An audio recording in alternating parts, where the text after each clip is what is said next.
5000 მილიამპერი. რას ნიშნავს? რას არ ნიშნავს? ყველაზე დიდი ტყუილი არა ის, რომ წერია 5000 მილიამპერი. თავარია გაიგო. ეს 5000 მილიამპერი არის ელემენტის მოცულობა შიგნით. ელემენტის მოცულობა შიგნით 3.7 ვოლტია. ტელეფონი კი იტენება 5 ვოლტზე. ამიტომ გადაცემადი ენერგია ყოველთვის ნაკლებია. ამ მოდელზე სწორედ ამიტომ წერია ნომინალური და რეალური. დაახლოებით ნახევარი. ანუ ეს არის გზის დაზღვევა. არა ორი სრული დატენვა. 5000 მილიამპერი არ ნიშნავს ორჯერ დატენვას. რამდენს ტენის რეალურად პრაქტიკული მაგალითი. ტელეფონის ბატარეის მილიამპერი, შემდეგ powerbank. თუ ტელეფონი გაქვს 4000, 4500 მილიამპერიანი, 5000 მილიამპერი პატარა powerbank-ი ჩვეულებრივ მოგცემს დაახლოებით 40-70%. ტელეფონზე კაბელზე დანაკარგებზია დამოკიდებული. ამიტომ მე არ გეუბნები ზღაპარს. გეუბნები რეალობას, რომ სწორად დაგეგმო. რეალური შედეგი დამოკიდებულია ტელეფონზე, კაბელზე და დანაკარგზე. Type-C input-ი და USB output-ი. რატომ არის ასე? Input-ი ნიშნავს, რომელიც Type-C-ზეა, რომ თავად powerbank-ს დატენით input-ით. ხოლო output-ი ნიშნავს, რომ ტელეფონს დატენით powerbank-ით. აქ Type-C არის input-ი, ანუ თვითონ powerbank-ი აქედან იტენება. ტელეფონს კი ტენის USB-A output-ი. ბევრი ამას ურევს და ფიქრობს. Type-C აქვს და Type-C-ით უნდა ტენინდეს ტელეფონს. ეს კონკრეტული მოდელის ლოგიკაა, სწრაფად დატენო powerbank-ი Type-C და სტანდარტულად დატენო ტელეფონი USB-ით. ეს powerbank-ი იდეალურია თუ ქალაქში მოძრაობ და არ გინდა მძიმე აგური, მაგალითად როგორიც ეს არის. გაქვს სასწრაფო შემთხვევა, 10% დაგრჩა ტელეფონზე და სახლში შესვლამდე უნდა გაძლოს. გინდა ჩანთაში მუდმივად გედოს, რომ ერთხელაც არ დაგტოვოს გამორთული. თუ გინდა 1-2 სრული დატენვა და მოგზაურობა, მაშინ სხვა კლასია. 10000 ან 20000 მილიამპერი გჭირდება. 5-ზე სტიკერზე არის აუთენტიფიკაცია, QR კოდი. სწორედ ეს არის მარტივი გზა გადამოწმებისთვის. დაასკანირე და ნახავ დადასტურებას. მოკლედ, მე არ მინდა რომ გარისკო. უბრალოდ დაასკანირე და გადაამოწმე თავად. თუ გინდა ატარა და უბრალოდ გასაგები powerbank-ი, ეს არის სწორი არჩევანი. თუ გინდა მაქსიმალური დატენვები, აირჩიე უფრო დიდი მოცულობა. ეს ვიდეო რომ ნახე, უკვე ვერ მოგატყუებენ მილიამპერით. ტელეფონი 2%-ზე შენ კი პანიკაში ხარ. მერე უცებ ამოიღებ ჯიბიდან ამ პაწაწუნა powerbank-ს. ყველაზე დიდი კურიოზი powerbank-ზე იცი რა არის? ხალხი ყიდულობს და მერე სახლში ტოვებს.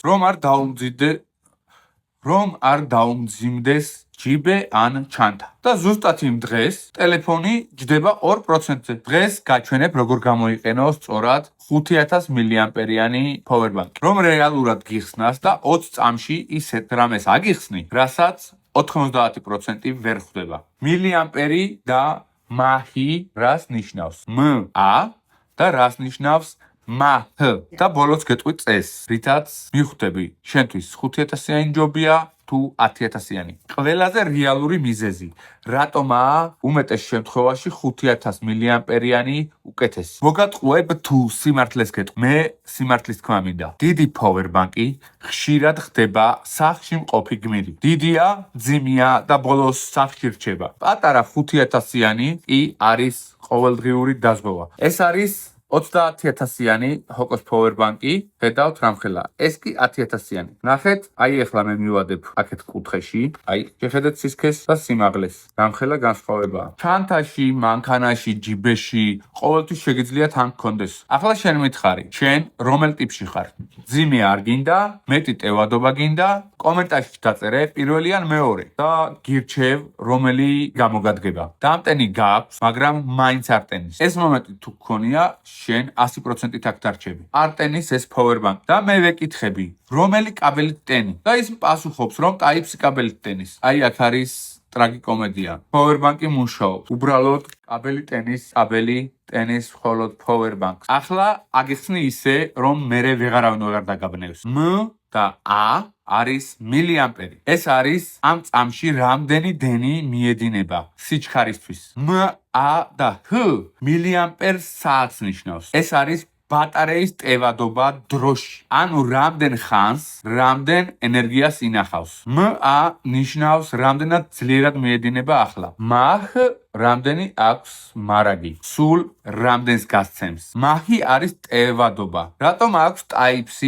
და მაინც USB-ით ტენის ტელეფონს. აქ არის ყველაზე ხშირი შეცდომა, რის გამოც ხალხი აგინებს პროდუქტს უსამართლოდ. ეს მოდელი არის ასეთი ლოგიკით. Type-C უდრის input-ი, ანუ powerbank-ი თავად Type-C-ით იტენება. USB-A output-ი, ანუ ტელეფონს აქედან ტენის. ეს კონკრეტულად BG91-ზე ასე არის მითითებული. USB 5V 2A output-ი USB-A 5V 2A, ანუ 5 ვოლტი 2 ამპერი. სიმართლე 5-ზე რატომ წერია 5000 მილიამპერი, მაგრამ ნომინალური 2500. BG91-ზე წერია 5000 მილიამპერი, 18.5 ნომინალური 2500 მილიამპერი. რას ნიშნავს ეს ადამიანურად? შიგნით ბატარეა სხვა ძაბლაზე მუშაობს და გარდაქმნისას დანაკარგია. ამიტომ ტელეფონზე გადაცემული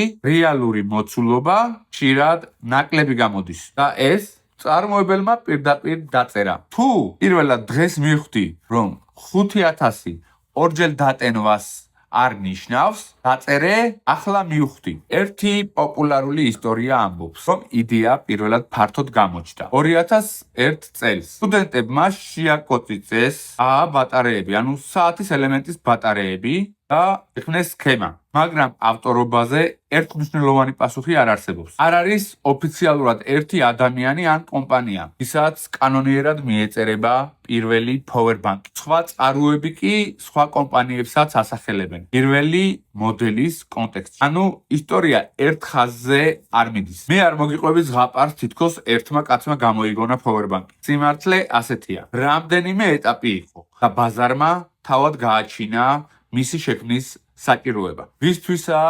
BG91 და რაში გამოიყენებენ მას? 10% დაგრჩა და სახლამდე 40 წუთი გაქვს. აქ 5000 მილიამპერიანი ბატარეა არის სასწრაფო დახმარება. ჩვენთვის მთავარია ტელეფონი არ მოკვდეს, სანამ საქმე გაქვს. აქაც პატარა powerbank-ი უკეთესია, რადგან თან გაქვს. მცირე წონა, მაქსიმალური დაზღვევა.